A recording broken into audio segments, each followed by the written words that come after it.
ഒരു ഭവനം പണിയുന്നത് അല്ലെങ്കിൽ അത് പൊളിച്ചു കളയുന്നതിൽ ആ വീട്ടിലെ സ്ത്രീകൾക്കുള്ള പങ്ക് എത്ര പ്രധാനപ്പെട്ടതാകുന്നു എന്ന് ഓരോ സ്ത്രീയും ഗ്രഹിച്ചിരുന്നെങ്കിൽ എത്ര നന്നായിരുന്നു. പലരും അതത്ര ഗൗരവമായി കാണുന്നില്ല എന്നതത്ര ഇന്നത്തെ നമ്മുടെ സമൂഹത്തിൽ കാണുന്ന ഒരു വലിയ പ്രശ്നം.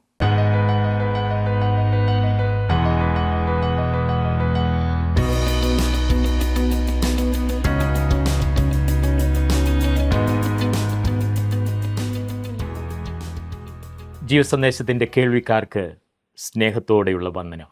സദൃശ്യവാക്യങ്ങൾ 14-ാം അധ്യായത്തിലേക്ക് നമ്മളെത്തിയിരിക്കുകയാണ്. വീട് പണിയുക എന്നൊക്കെ പറയുന്നത് ഒരു പുരുഷായുസ്സിൽ ചെയ്യുന്ന ഒരു വലിയ പണിയായിട്ടാണ് നമ്മൾ മനസ്സിലാക്കിയിരിക്കുന്നത്. എന്നാൽ അതൊരു സ്ത്രീക്ക് തൻ്റെ കൈകൊണ്ട് ചെയ്യാൻ കഴിയുമെന്ന് പറഞ്ഞുകൊണ്ടാണ് 14-ാം അധ്യായം ആരംഭിക്കുന്നത്. ഘനമേറിയ ചിന്തകളാണ് വളരെ ചെറിയ സദൃശ്യവാക്യങ്ങളിൽ കൂടെ ശലോമോൻ നമ്മളിലേക്ക് പകർന്നു തന്നുകൊണ്ടിരിക്കുന്നത്. ഈ ക്ലാസ്സുകൾ ഒരു പഠന സഹായിയായി കണ്ട് നിങ്ങൾ സമയമെടുത്ത് സദൃശ്യവാക്യങ്ങളുടെ പുസ്തകം പഠിച്ചാലും. സദൃശ്യവാക്യങ്ങൾ 14-ാം അധ്യായം.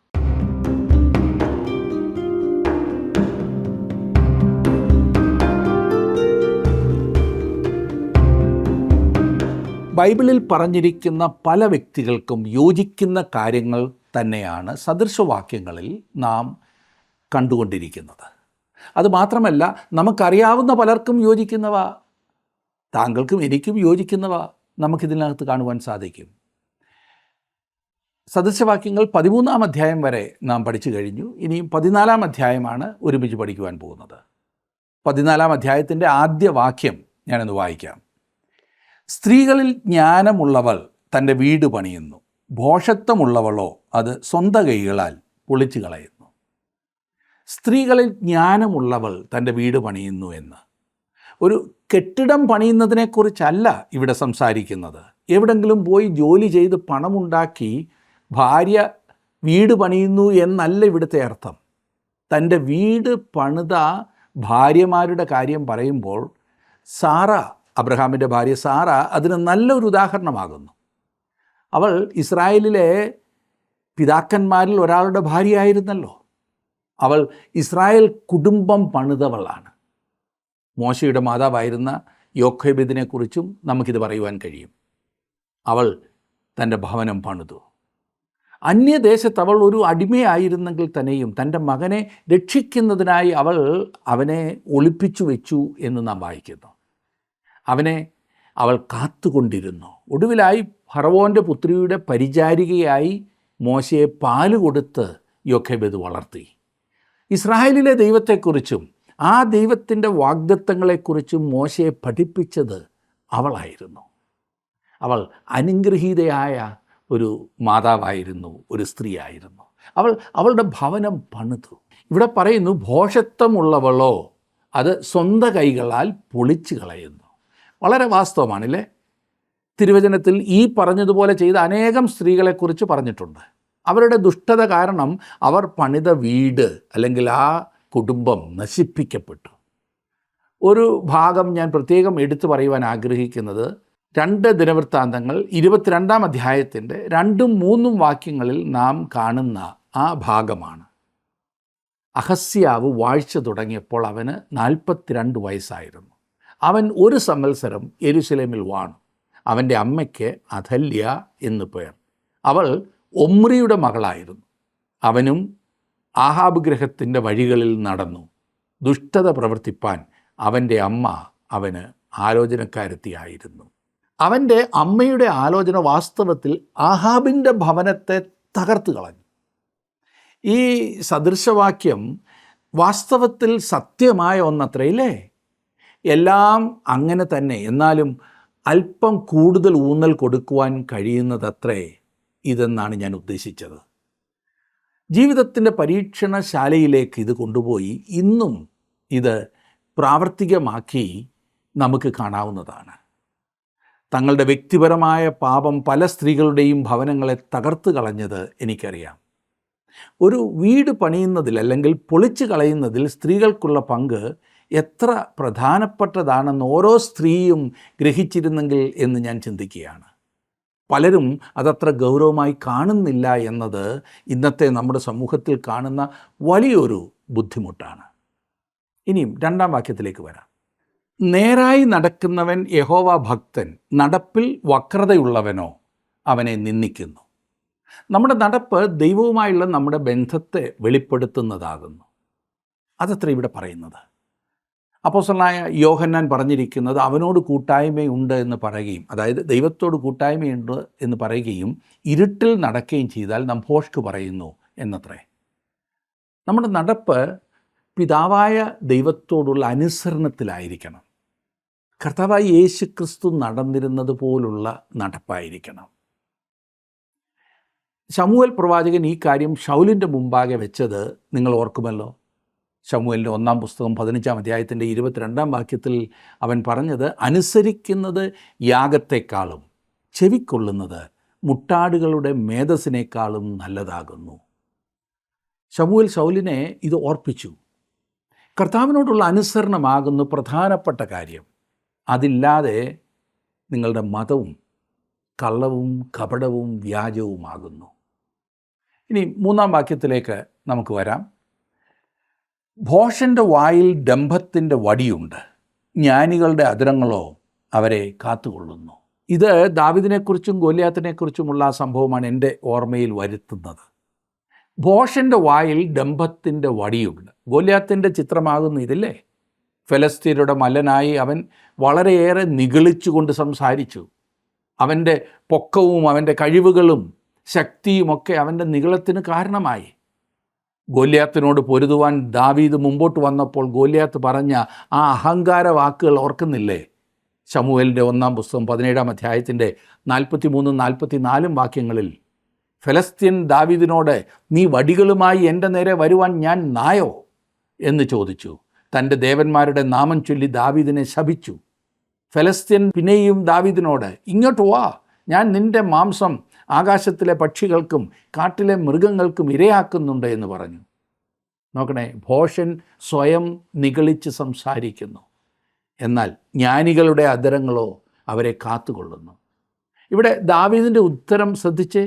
ശമൂവേലിൻ്റെ 1-ാം പുസ്തകം 17-ാം അധ്യായത്തിൻ്റെ 45-ാം വാക്യം. ദാവീദ് ഫെലിസ്ത്യനോട് പറഞ്ഞത്, നീ വാളും കുന്തവും വേലുമായി എൻ്റെ നേരെ വരുന്നു, ഞാനോ നീ നിന്ദിച്ചിട്ടുള്ള ഇസ്രായേൽ നിരകളുടെ ദൈവമായ സൈന്യങ്ങളുടെ യഹോവയുടെ നാമത്തിൽ നിൻ്റെ നേരെ വരുന്നു. ദൈവത്തിലുള്ള അവൻ്റെ ആശ്രയം എത്ര വലുതാകുന്നു എന്ന് കാണിക്കുന്ന ഒരു വാക്യമില്ലേ. ഇനിയും സദൃശവാക്യങ്ങൾ 14-4 നോക്കിക്കാട്ടെ. കാളകൾ ഇല്ലാത്തിടത്ത് തൊഴുത്ത് വെടിപ്പുള്ളത്, കാളയുടെ ശക്തി കൊണ്ടോ വളരെ ആദായമുണ്ട്. ഇത് വളരെ രസകരമായൊരു സദൃശവാക്യമാകുന്നു. തിരുവചനത്തിൽ പല ഭാഗത്തും കാള നമുക്കൊരു മാതൃക പോലെ അല്ലെങ്കിൽ ഒരു ചിത്രം പോലെ പറഞ്ഞിട്ടുണ്ട്. അതുമാത്രമല്ല, കാള യാഗത്തിന് ഉപയോഗിച്ചിരുന്ന ഒരു മൃഗമായിരുന്നു. അത് ക്രിസ്തുവിനെ ചൂണ്ടിക്കാണിക്കുന്നതാണല്ലോ. കാള ശക്തിയുള്ളൊരു മൃഗമാകുന്നു. അവൻ ട്രാക്ടറും ചക്കും മെതിവണ്ടിയുമൊക്കെ ആയിരുന്നു ഒരു കാലത്ത്. പണ്ടൊക്കെ കാളവണ്ടിയിലായിരുന്നു സാധനങ്ങൾ അങ്ങോട്ടും ഇങ്ങോട്ടും ഒക്കെ കൊണ്ടുപോയിരുന്നത്. കാളയെ ഉപയോഗിച്ച് നിലമുഴുമായിരുന്നു. ഇപ്പോൾ അത് വളരെ കുറവാണെങ്കിലും ചില സ്ഥലങ്ങളിൽ ഇന്നും അത് ചെയ്യുന്നത് കാണാം. എന്നാൽ കാള അത്ര വൃത്തിയുള്ളൊരു മൃഗമല്ല. അതായത് അവൻ്റെ തൊഴുത്ത് എപ്പോഴും വെടിപ്പാക്കേണ്ടതുണ്ട്. അതത്ര രസമുള്ളൊരു പണി അല്ല എന്ന് എല്ലാവർക്കും അറിയാം. കാരണം കാള വലിയ മൃഗമാകുന്നുവല്ലോ, അതുകൊണ്ട് വൃത്തികേടും ഒരുപാട് കാണും. അതുകൊണ്ട് തൊഴുത്ത് വൃത്തിയാക്കുന്ന മുഷിപ്പൻ പണിയിൽ നിന്നും രക്ഷപ്പെടുവാനുള്ള ഒരേ ഒരു മാർഗം കാള ഇല്ലാതിരിക്കുകയാണ്, അല്ലെങ്കിൽ പശു ഇല്ലാതിരിക്കുകയാണ്. അങ്ങനെ വരുമ്പോൾ വൃത്തിയുള്ള ഒരു തൊഴുത്ത് ലഭിക്കും. എന്നാൽ കാളയുടെ ശക്തി നമുക്ക് ലഭിക്കില്ല. അതുകൊണ്ടുള്ള ആദായം ഇല്ലാതാകും. ഇത് നമുക്ക് വലിയ ഒരു ആത്മീയ പാഠം കൂടിയാകുന്നു നൽകുന്നത്.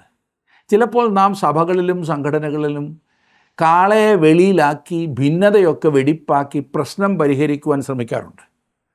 മിക്കവാറും സഭകളിലെല്ലാം ഒരു പ്രത്യേക കൂട്ടം അഥവാ ഒരു ചെറിയ സംഘമുണ്ടായിരിക്കും. ചിതലുപോലെ അവർ ധൃതിയായി പ്രവർത്തിക്കുന്നവരാണ്. അവരുടെ പ്രവർത്തനത്തിൻ്റെ ഫലവും ഈ ചിതലിൻ്റെ പ്രവർത്തനം പോലെ നാശമാണ്. സഭയിൽ എന്തെങ്കിലും ആത്മീയ പ്രവർത്തനങ്ങൾ വേണമെന്ന് ചിന്തിക്കുന്നവരെ എങ്ങനെയെങ്കിലും പുറത്താക്കുവാനുള്ള തന്ത്രമാണ് ഈ ചിതൽക്കൂട്ടം എപ്പോഴും ആവിഷ്കരിച്ചു കൊണ്ടിരിക്കുന്നത്. ആരെങ്കിലും ഒരു ബൈബിൾ ക്ലാസ് വേണമെന്നോ ഒരു നല്ല പ്രസംഗകനെ കൊണ്ട് പ്രസംഗിപ്പിക്കണമെന്നോ വല്ല പ്രാർത്ഥന വേണമെന്നോ ഒക്കെ പറയുമ്പോൾ, അല്ലെങ്കിൽ സഭയായി സുവിശേഷീകരണത്തിൽ ഏർപ്പെടണമെന്ന് പറഞ്ഞാൽ അവരെ പുകച്ച് പുറത്ത് ചാടിക്കുകയാണ് ഈ ചിതൽക്കൂട്ടത്തിൻ്റെ ലക്ഷ്യം. ഈ കൂട്ടർ അങ്ങനെ പ്രവർത്തിക്കുന്നതിൻ്റെ കാരണം, വല്ല ആത്മീയ ശുശ്രൂഷകളും നടക്കുവാൻ തുടങ്ങിയാൽ പിന്നെ തങ്ങളുടെ സമയവും പണവുമൊക്കെ അതിന് കൊടുക്കേണ്ടി വരുമല്ലോ. ഇപ്പോൾ ഞായറാഴ്ച 1 മണിക്കൂറത്തെ അല്ലെങ്കിൽ 2 മണിക്കൂറത്തെ കാര്യം കൊണ്ട് പരിപാടി തീർന്നു കിട്ടുമല്ലോ. സ്തോത്ര കാഴ്ചയും ഇട്ടേച്ച് പോകാം, അത്രമാത്രം. അനുഗ്രഹം മുഴുവൻ ഇങ്ങ് പോരുകയും ചെയ്യും. ഇപ്പോൾ ഈ കാളകൾ തൊഴുത്ത് മുഴുവൻ വൃത്തികേടാക്കുകയാണ്. അങ്ങനെ തൊഴുത്ത് വൃത്തിയാക്കുവാൻ വേണ്ടി അവർ കാളയെ കളയുന്നു. ഇത് മിക്കവാറും സഭകളിൽ കാണുന്നു എന്നതാണ് വാസ്തവം. കാളയെ കളഞ്ഞ് കുറച്ച് കഴിയുമ്പോഴാണ് മനസ്സിലാകുന്നത് ഈ നുകം വലിച്ച് ഉഴുതിയിരുന്നത് ഈ കാളകളായിരുന്നു എന്ന്.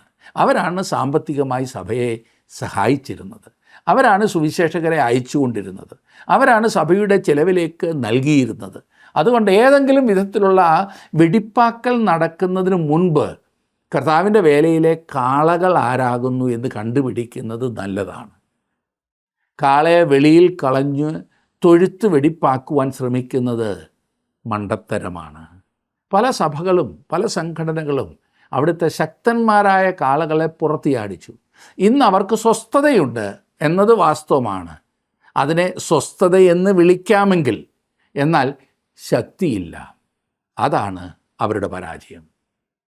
ഇനിയും 5-ാം വാക്യം നോക്കിക്കാട്ടെ. വിശ്വസ്ത സാക്ഷി ഭോഷ്ക് പറയുകയില്ല, കള്ളസാക്ഷിയോ ഭോഷ്ക് നിശ്വസിക്കുന്നു. കർത്താവായ യേശുക്രിസ്തുവിനെ വിശ്വസ്തനും സത്യവാനുമായ സാക്ഷി എന്നാണ് പറഞ്ഞിരിക്കുന്നത്. നാം ആയിരിക്കേണ്ടത് അപ്രകാരത്തിലുള്ള സാക്ഷികളായിട്ടാണ്. ക്രിസ്തുവിന് വേണ്ടി ഒരു സാക്ഷിയാകുന്നതിനെക്കുറിച്ച് നാം ഇന്ന് വളരെയേറെ കേൾക്കാറുണ്ട്. ക്രിസ്തുവിന് വേണ്ടി സാക്ഷിയാകുവാൻ വേണ്ടി പ്രത്യേക പരിശീലനം പോലും നൽകാറുണ്ട്. വീടുകളിൽ ചെന്ന് കതകിന് തട്ടി ആളുകളോട് രക്ഷകനെക്കുറിച്ച് പറയുന്ന കോഴ്സ് തീർച്ചയായും ആശ്ചര്യകരമാണ്. എന്നാൽ 2 വിധത്തിലുള്ള സാക്ഷികൾ ഉണ്ടെന്നുള്ള കാര്യം ഓർക്കണം. വിശ്വസ്ത സാക്ഷിയും തെറ്റായ സാക്ഷിയും. യേശുക്രിസ്തു രക്ഷിക്കുന്നു, സൂക്ഷിക്കുന്നു, സംതൃപ്തിപ്പെടുത്തുന്നു എന്ന് താങ്കൾ ആരോടെങ്കിലും പറഞ്ഞെന്നാൽ അത് സത്യമാണോ? അത് സത്യം തന്നെ ആകുന്നു എന്ന് താങ്കൾ ഉത്തരം പറഞ്ഞു എന്ന് വന്നേക്കാം. കാര്യങ്ങളൊക്കെ വാസ്തവമാണ്. എന്നാൽ ഈ പറഞ്ഞതൊക്കെ പറയുന്ന താങ്കളുടെ ജീവിതത്തിൽ തെളിയിച്ചിട്ടുണ്ടോ എന്നാണ് ഞാൻ ചോദിച്ചത്. അതോ താങ്കളൊരു കള്ളസാക്ഷിയാണോ? ജീവിതത്തിൽ ഇല്ലാത്ത കാര്യങ്ങൾ പറയുന്നവൻ കള്ളസാക്ഷി തന്നെയാണ്, മറക്കരുത്. ഇനിയും 6 മുതൽ 9 വരെയുള്ള വാക്യങ്ങൾ ഒന്ന് ശ്രദ്ധിച്ചാട്ടെ. പരിഹാസി ജ്ഞാനം അന്വേഷിച്ചിട്ടും കണ്ടെത്തുന്നില്ല, വിവേകമുള്ളവനോ പരിജ്ഞാനം എളുപ്പം. മൂഢൻ്റെ മുമ്പിൽ നിന്ന് മാറിപ്പോക, പരിജ്ഞാനമുള്ള അധരങ്ങൾ നീ അവനിൽ കാണുകയില്ല. വഴി തിരിച്ചറിയുന്നത് വിവേകിയുടെ ജ്ഞാനം, ചതിക്കുന്നതോ ഭോഷന്മാരുടെ ഭോഷത്വം. ഭോഷന്മാരെ അകൃത്യയാഗം പരിഹസിക്കുന്നു, നേരുള്ളവർക്കോ തമ്മിൽ പ്രീതിയുണ്ട്. അകൃത്യയാഗത്തെ പരിഹസിച്ചവരിൽ നല്ല ഒരു ഉദാഹരണമാകുന്നു ഈസബേൽ, ആഹാബിൻ്റെ ഭാര്യ ഈസബേൽ. അങ്ങനെയുള്ളവരിൽ നിന്നും മാറിപ്പോകുവാൻ നമ്മോട് പറഞ്ഞിരിക്കുകയാണ്. 10-ാം വാക്യം. ഹൃദയം സ്വന്തം ദുഃഖത്തെ അറിയുന്നു, അതിൻ്റെ സന്തോഷത്തിലും അന്യൻ ഇടപെടുന്നില്ല. ഓരോ ഹൃദയത്തിലും മറ്റാരോടും പങ്കുവയ്ക്കുവാൻ കഴിയാത്ത ഏതെങ്കിലും രഹസ്യ സന്തോഷമോ ദുഃഖമോ ഉണ്ടാകും. അതെ, ആർക്കും അത് പങ്കുവയ്ക്കുവാൻ കഴിയുകയില്ല. നാം അത് പങ്കുവയ്ക്കുവാൻ ശ്രമിച്ചു എന്ന് വന്നേക്കാം, എന്നാൽ അവർക്ക് ആർക്കും അതൊട്ട് മനസ്സിലാകുകയുമില്ല. താങ്കളുടെ ജീവിതത്തിലെ അപ്രകാരത്തിലുള്ള അനുഭവത്തെക്കുറിച്ച് ഒന്ന് ഓർത്തു നോക്കുക. ചിലപ്പോൾ നമ്മെ സന്തോഷിപ്പിച്ച ഒരു സംഭവമായിരിക്കും അത്. നാം അത് ആരോടെങ്കിലും പങ്കുവെക്കുവാൻ ശ്രമിച്ച് അവർ അത് മനസ്സിലാക്കാതെ വന്നപ്പോൾ നാം ആകെ നിരാശപ്പെട്ട സന്ദർഭങ്ങൾ ഉണ്ടാകാം. മറ്റുള്ളവരുമായി നമുക്ക് പങ്കുവയ്ക്കാവുന്ന ചില കാര്യങ്ങളുണ്ട്, മറ്റുള്ളവരുമായി നമുക്ക് പങ്കുവയ്ക്കുവാൻ കഴിയാത്ത ചില കാര്യങ്ങളുണ്ട്. ഹൃദയം സ്വന്തം ദുഃഖത്തെ അറിയുന്നു എന്നാണ് ഈ സദൃശവാക്യം പറഞ്ഞത്. 12-ാം വാക്യം നോക്കിക്കാട്ടെ. ചിലപ്പോൾ ഒരു വഴി മനുഷ്യന് ചൊവ്വായി തോന്നും, അതിൻ്റെ അവസാനമോ മരണവഴികൾ അത്രേ. നാം ഇന്ന് കാണുന്ന ഈ കൾട്ടുകൾ, പാഷാണ മതങ്ങൾ, ദുരുപദേശക്കാർ, പ്രത്യയശാസ്ത്രങ്ങൾക്ക് എല്ലാം ചെലുത്താവുന്ന ഒരു നല്ല വാക്യം അത്രേ ഞാനിപ്പോൾ വായിച്ചത്. അവരെ കേട്ടാൽ വളരെ നല്ലതായും ആകർഷകമായും ന്യായമായും തോന്നും. അവർ പറയുന്നതാണ് വാസ്തവത്തിൽ സത്യമെന്ന് തോന്നും. ഒരു മനുഷ്യൻ എന്നോട് ചോദിക്കുകയാണ്, അവർക്ക് എന്താണ് തെറ്റ്? അവരും ക്രിസ്തുവിനെയല്ലേ പ്രസംഗിക്കുന്നത് എന്ന്. അവർ തെറ്റായിരുന്നുവെങ്കിൽ ഇങ്ങനെ വളരുവാൻ ദൈവം അവരെ അനുവദിക്കുമോ എന്ന് പലരും ചോദിക്കാറുണ്ട്. ഞാൻ പറയട്ടെ സുഹൃത്തെ, ഈ തെറ്റിയ മാർഗങ്ങൾ മനുഷ്യൻ്റെ പഴയ പ്രകൃതത്തിന് യോജിക്കുന്നു, അല്ലെങ്കിൽ ആകർഷകമായതിനാൽ വളരെ വേഗം വളരുന്നു. അത് ജഡത്തിന് സന്തോഷകരമായിരിക്കുന്നു. അത് നമ്മോട് പറയുന്നത്, താങ്കൾ ഒരു നല്ല കുഞ്ഞായി ജീവിക്കാമെങ്കിൽ, ചില നിയമങ്ങളൊക്കെ അനുസരിക്കുമെങ്കിൽ ഈ പറയുന്ന കഷ്ടപ്പാടുകളുടെ ഒന്നും കാര്യമില്ല. ഇന്ന് ക്രിസ്തീയത്വം എല്ലാവർക്കും എളുപ്പമാർഗമാകുന്നുവല്ലോ. അടിസ്ഥാന ഉപദേശങ്ങളിൽ നിന്നും വ്യതിചലിച്ചുള്ള എളുപ്പമാർഗം. അതേ സുഹൃത്തെ, ചിലപ്പോൾ ഒരു വഴി മനുഷ്യന് ചൊവ്വായി തോന്നും. ഈ വാക്യത്തിൻ്റെ മറുവശം ഒന്ന് ശ്രദ്ധിക്കുക. അവിടെ പറയുന്ന അതിൻ്റെ അവസാനമോ മരണവഴികൾ അത്രേ. അവസാനം ദൈവത്തിൽ നിന്നുള്ള നിത്യമായ വേർപാടത്രേ. ശരിയായ വഴിയിലായിരിക്കുക എന്നുള്ളത് എത്രയോ പ്രധാനപ്പെട്ട കാര്യമാണ്. കർത്താവായ യേശു പറഞ്ഞു, ഞാൻ തന്നെ വഴിയും സത്യവും ജീവനുമാകുന്നു, ഞാൻ മുഖാന്തരമല്ലാതെ ആരും പിതാവിൻ്റെ അടുക്കൽ എത്തുന്നില്ല എന്ന്.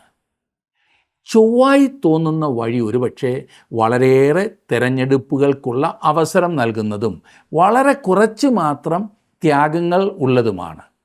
എളുപ്പത്തിലുള്ള തിരഞ്ഞെടുപ്പുകൾ തീർച്ചയായും നമുക്ക് ലഭിക്കുന്ന മാർഗങ്ങളെ രണ്ടാമതൊന്നുകൂടി വിലയിരുത്തുവാൻ പ്രോത്സാഹിപ്പിക്കുന്നതായിരിക്കണം. ഈ പരിഹാരം ആകർഷകമായിരിക്കുന്നതിന് കാരണം ഇത് ഉദാസീനനാകുവാൻ എന്നെ അനുവദിക്കുന്നതിനാലാണോ? എൻ്റെ ഇപ്പോഴത്തെ ജീവിത രീതിയിൽ നിന്നും മാറ്റം വരുത്തുവാൻ ഇതെന്നോട് ആവശ്യപ്പെടാത്തതിനാലാണോ? ധാർമ്മികമായി ഞാൻ ഒന്നിൽ നിന്നും അകന്നു നിൽക്കുവാൻ ഇത് ആവശ്യപ്പെടാത്തതിനാലാണോ? ഞാൻ ഈ വഴി ഇഷ്ടപ്പെടുന്നത് ഇതുകൊണ്ടൊക്കെയാണോ? ശരിയായ വഴി മിക്കപ്പോഴും കഠിനാധ്വാനവും സ്വയത്യാഗവും ആവശ്യപ്പെടുന്നതാണ്. കുറുക്ക് വഴികളിലൂടെയും രസകരമായി മുൻപോട്ട് പോകാൻ തോന്നുന്ന വഴികളിലൂടെയും പോകുവാൻ ശ്രമിക്കുന്നത് ആപത്താണ്. അതിൻ്റെ അവസാനം മരണത്തിലേക്കായിരിക്കും എത്തുന്നത്. എത്ര അർത്ഥവത്തായ ഉപദേശം! ഇന്ന് അനേകരും തങ്ങൾക്ക് സൗകര്യമായ, തങ്ങൾക്ക് സന്തോഷമെന്ന് തോന്നുന്നതായിട്ടുള്ള വഴികളിലൂടെ പോകുവാൻ തിരഞ്ഞെടുക്കുന്നു. അതിൻ്റെ അവസാനം എത്ര ശോചനീയമാണ്. ഇനി ഞാൻ 15 മുതലുള്ള വാക്യങ്ങൾ വായിക്കാം, 18 വരെ. അല്പബുദ്ധി ഏത് വാക്കും വിശ്വസിക്കുന്നു, സൂക്ഷ്മബുദ്ധിയോ തൻ്റെ നടപ്പ് സൂക്ഷിച്ചുകൊള്ളും. ജ്ഞാനി ഭയപ്പെട്ട് ദോഷമകറ്റി നടക്കുന്നു, ഭോഷനോ ധിക്കാരം പൂണ്ട് നിർഭയനായി നടക്കുന്നു. മുൻകോപി ഭോഷത്വം പ്രവർത്തിക്കുന്നു, ദുരുവായി ദ്വേഷിക്കപ്പെടും. അല്പബുദ്ധികൾ ഭോഷത്വം അവകാശമാക്കിക്കൊള്ളുന്നു, സൂക്ഷ്മബുദ്ധികളോ പരിജ്ഞാനം അണിയുന്നു. ലോകം ചിന്തിക്കുന്നത് ഒരു ക്രിസ്തുവിശ്വാസി ആയിരിക്കുക എന്നാൽ ഏറ്റവും കുറഞ്ഞ ബുദ്ധിശക്തിയുള്ളവനും അല്പനും അവനെക്കുറിച്ച് പറയുന്നതെല്ലാം വിശ്വസിക്കുന്നവനുമാകുന്നു എന്നത്രേ. ഇതാണ് പൊതുവെ മനുഷ്യർ ചിന്തിക്കുന്നത്. ഒരു യഥാർത്ഥ ദൈവപൈതൽ ഈ പറഞ്ഞതുപോലെ കാണുന്നതെല്ലാം വിശ്വസിച്ച് അതിൻ്റെ പുറകെ പോകുന്നവനല്ല. അങ്ങനെ ആർക്കെങ്കിലും ധാരണയുണ്ടെങ്കിൽ അത് വെറും മിഥ്യയാണ്, മണ്ടത്തരമാണ്. ശിഷ്യന്മാർ നമ്മുടെ കർത്താവിനെ നിരന്തരമായി ചോദ്യം ചെയ്തിരുന്നു എന്ന കാര്യം നിങ്ങൾക്കറിയാമോ? സംശയാലുവായ തോമസ്, അവൻ കർത്താവിനെ സംശയിച്ചു. അവൻ കർത്താവിനോട് നിരന്തരം ചോദ്യങ്ങൾ ചോദിച്ചു കൊണ്ടിരുന്നു. ശിമോൻ പത്രോസ് അനേകം ചോദ്യങ്ങൾ ചോദിച്ചു. കർത്താവെ, നീ എവിടെയാണ് പോകുന്നത്? എന്തുകൊണ്ട് ഞാനും വന്നുകൂടാ? അങ്ങനെ എല്ലാവരും നല്ല ഒന്നാന്തരം ചോദ്യങ്ങൾ ചോദിച്ചു കൊണ്ടേയിരുന്നു. താങ്കൾ ഒരു ദൈവപൈതലാകുന്ന പക്ഷം എളുപ്പത്തിൽ പറ്റിക്കാവുന്നവൻ ആയിരിക്കയില്ല. കേൾക്കുന്നതെല്ലാം അതുപോലെ താങ്കൾ വിഴുങ്ങുവാൻ പോകുന്നില്ല എന്ന് ചുരുക്കം. വിശ്വാസം എന്നാൽ ഇരുട്ടിലേക്കുള്ള ഒരു എടുത്തിയാട്ടമല്ല. വിശ്വാസം എന്നാൽ താങ്കളുടെ ജീവിതത്തെ എന്തിലേക്കെങ്കിലും വലിച്ചെറിയുന്നതല്ല. വിശ്വാസം ഒരു ഉറച്ച അടിസ്ഥാനത്തിന്മേലാണ് നിൽക്കുന്നത്. അതൊരു ഉറച്ച അടിസ്ഥാനത്തിന്മേൽ അല്ല എങ്കിൽ അത് വിശ്വസിക്കരുതെന്നാണ് കർത്താവ് പറയുന്നത്. അല്പബുദ്ധി ഏത് വാക്കും വിശ്വസിക്കുന്നു. ജ്ഞാനി, വിവേകമുള്ള മനുഷ്യൻ താൻ കേൾക്കുന്നതിനെ പരീക്ഷിച്ചറിഞ്ഞിട്ട് വിശ്വസിക്കുന്നു. താൻ കേൾക്കുന്നതിനെ പരീക്ഷിക്കുവാൻ ഒരു ജ്ഞാനിയെ സഹായിക്കുന്നത് ദൈവഭയമാണ്. അവൻ കാണുന്നതെല്ലാം വിശ്വസിക്കില്ല. ഉപദേശി അല്ലെങ്കിൽ പാസ്റ്റർ അല്ലെങ്കിൽ അച്ഛൻ അല്ലെങ്കിൽ സഭാശുശ്രൂഷകൻ ആരുമായിക്കൊള്ളട്ടെ, അവർ പറഞ്ഞു എന്നൊരൊറ്റ കാരണത്താൽ കേൾക്കുന്നതെല്ലാം ഈ ജ്ഞാനി വിശ്വസിക്കില്ല. ദൈവവചനം പറയുന്നത് എന്താകുന്നു എന്ന് അവൻ പരിശോധിക്കും.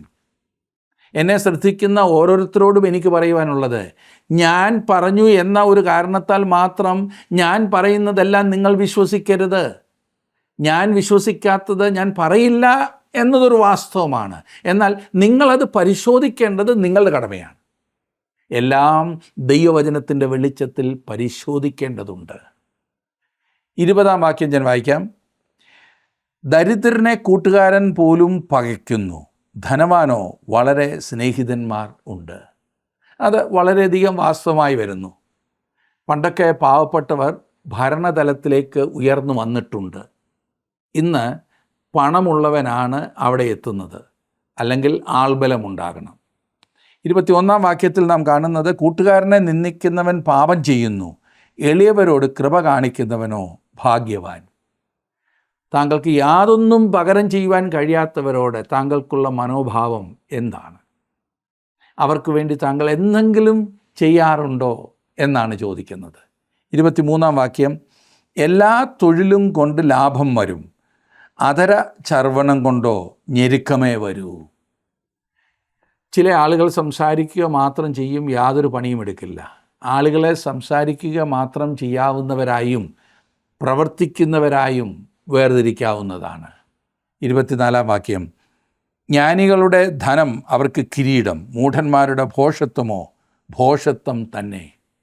ധനം എന്നതുകൊണ്ട് പണമോ ഭൗതിക സമൃദ്ധിയോ ആകണമെന്നില്ല. ഈ ലോകത്തിലെ ധനത്തിൽ അല്ല, പിന്നെയോ ആത്മീയമായ കാര്യങ്ങളിൽ ധനവാന്മാരായിരിക്കുന്ന അനേക സന്തോഷവാന്മാരായ ആളുകളെ എനിക്കറിയാം. അവർ സമ്പന്നന്മാരാണ്. അതാണ് ഏറ്റവും പ്രധാനപ്പെട്ടതും. 25-ാം വാക്യത്തിൽ കാണുന്നു, സത്യസാക്ഷി പ്രാണരക്ഷ ചെയ്യുന്നു, ഭോഷ്ക് നിശ്വസിക്കുന്നവനോ വഞ്ചന ചെയ്യുന്നു. കർത്താവായ യേശു ഇത് പറഞ്ഞത് ഇപ്രകാരമാണ്, കുരുടൻ കുരുടനെ വഴികാട്ടിയാൽ രണ്ടുപേരും കുഴിയിൽ വീഴുമെന്ന്. അതിൻ്റെ വേറൊരു ഭാവമാണ് ഇപ്പോൾ വായിച്ചത്. 27-ാം വാക്യം, യഹോവ ഭക്തി ജീവൻ്റെ ഉറവാകുന്നു, അതിനാൽ മരണത്തിൻ്റെ കെണികളെ ഒഴിഞ്ഞു പോകും. സദൃശവാക്യങ്ങളിൽ മൊത്തം ദൈവത്തിൻ്റെ പരിശുദ്ധാത്മാവ് ചെയ്യുന്നത് യഹോവ ഭക്തിയെക്കുറിച്ച് പഠിപ്പിക്കുകയാണ്. ഇനിയും ഈ അധ്യായത്തിൻ്റെ ഒടുവിലത്തെ ഭാഗത്തേക്ക് വന്നിട്ട് ഞാൻ 30-ാം വാക്യം വായിക്കാം. അവിടെ എഴുതിയിരിക്കുന്നത്, ശാന്ത മനസ്സ് ദേഹത്തിന് ജീവൻ, അസൂയയോ അസ്ഥികൾക്ക് ദ്രവത്വം. ഇത് എത്ര വാസ്തവമായിരിക്കുന്നു. അസൂയ താങ്കൾക്ക് കർത്താവിലുള്ള സന്തോഷത്തെയും കൂട്ടായ്മയെയും എടുത്തു കളയുമെന്ന് മാത്രമല്ല, അത് നിങ്ങളെ ശാരീരികമായും ബാധിക്കും. അനേകർക്കും തങ്ങൾക്കില്ലാത്തതല്ല പ്രശ്നം, തങ്ങളുടെ അസൂയ മൂലം മറ്റുള്ളവർക്ക് ഉള്ളത് സഹിക്കാൻ സാധിക്കാത്തതാണ് അവരുടെ പ്രശ്നം. ഇത് അവരുടെ ശരീരത്തെ തന്നെ ക്ഷീണിപ്പിക്കുന്നതായി കാണുവാൻ സാധിക്കുന്നു. ഒരു ദൈവ പൈതലിന് ഒരിക്കലും അങ്ങനെ ചെയ്യുവാൻ സാധിക്കില്ല.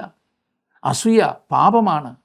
എന്തെങ്കിലും പ്രവർത്തിച്ചാലും ഇല്ലെങ്കിലും ഹൃദയത്തിൽ അസൂയ സൂക്ഷിക്കുന്നത് നമ്മുടെ ശരീരത്തെ നാം നശിപ്പിക്കുന്നതിന് തുല്യമാണ്. അതുകൊണ്ട് അസൂയ പാടില്ല. 34-ാം വാക്യം, നീതി ജാതിയെ ഉയർത്തുന്നു, പാപമോ വംശങ്ങൾക്ക് അപമാനം. അനേകം വംശങ്ങളെ തകർത്ത് കളഞ്ഞത് പാപമാകുന്നു. ഇന്നും മനുഷ്യനെ നശിപ്പിക്കുന്നത് പാപമാണല്ലോ. എത്ര അർത്ഥവത്തായ വാക്യങ്ങളല്ലേ. ജീവിതത്തെ സ്വയപരിശോധന ചെയ്യുവാൻ നമ്മെ സഹായിക്കുന്ന അനുഗ്രഹിക്കപ്പെട്ടതായ ദൈവവചനം. ഈ വാക്യങ്ങൾ വായിച്ച് കേട്ടു പോകുകയല്ല വേണ്ടത്, പിന്നെയോ നമ്മുടെ ജീവിതത്തിൽ പ്രാവർത്തികമാക്കുവാൻ നാം പ്രത്യേകം ശ്രദ്ധിക്കേണ്ടതുണ്ട്. എന്നെ ശ്രദ്ധിക്കുന്ന ഓരോരുത്തരോടും എനിക്കുള്ള അപേക്ഷ ഏതാണ്? ഈ വാക്കുകൾ, ഈ വാക്യങ്ങൾ നമ്മുടെ ജീവിതത്തിൽ സ്വയപരിശോധനയ്ക്ക് ഉതകണം.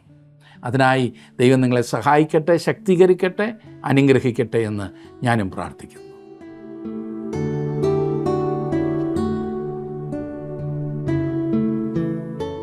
തൊഴുത്തുണ്ടാക്കിയിട്ട് അത് വൃത്തിയായി സൂക്ഷിക്കുവാൻ വേണ്ടി കാളകളെ വേണ്ടെന്ന് വയ്ക്കുന്നവരെക്കുറിച്ചുള്ള ചിന്ത വളരെ രസകരമായിരിക്കുന്നു അല്ലേ? ചിന്തിച്ചാൽ പലപ്പോഴും നാമും ഇതൊക്കെ തന്നെയാണ് ചെയ്യുന്നത്. പ്രശ്നങ്ങൾ ഒഴിവാക്കുവാൻ വേണ്ടി ഒന്നും ചെയ്യാതിരിക്കുക. കർത്താവായ യേശുക്രിസ്തു പറഞ്ഞു, ലോകത്തിൽ നിങ്ങൾക്ക് കഷ്ടമുണ്ട്, എങ്കിലും ധൈര്യപ്പെടുവീൻ, ഞാൻ ലോകത്തെ ജയിച്ചിരിക്കുന്നു. പ്രശ്നരഹിതമായ ഒരു ജീവിതമല്ല, ജയകരമായ ഒരു ക്രിസ്തീയ ജീവിതമാണ് ക്രിസ്തു ഈ ലോകത്തിൽ നമുക്ക് വാഗ്ദാനം ചെയ്തിരിക്കുന്നത്. ഞാൻ ഒരിക്കൽ കൂടി ആവർത്തിക്കട്ടെ, പ്രശ്നരഹിതമായ ഒരു ജീവിതമല്ല, ജയകരമായ ഒരു ജീവിതമാണ് ക്രിസ്തു ഈ ലോകത്തിൽ നമുക്ക് വാഗ്ദാനം ചെയ്തിരിക്കുന്നത്. ജയകരമായ ഒരു ക്രിസ്തീയ ജീവിതം നയിക്കുവാൻ ദൈവം നിങ്ങളെ പ്രാപ്തരാക്കട്ടെ.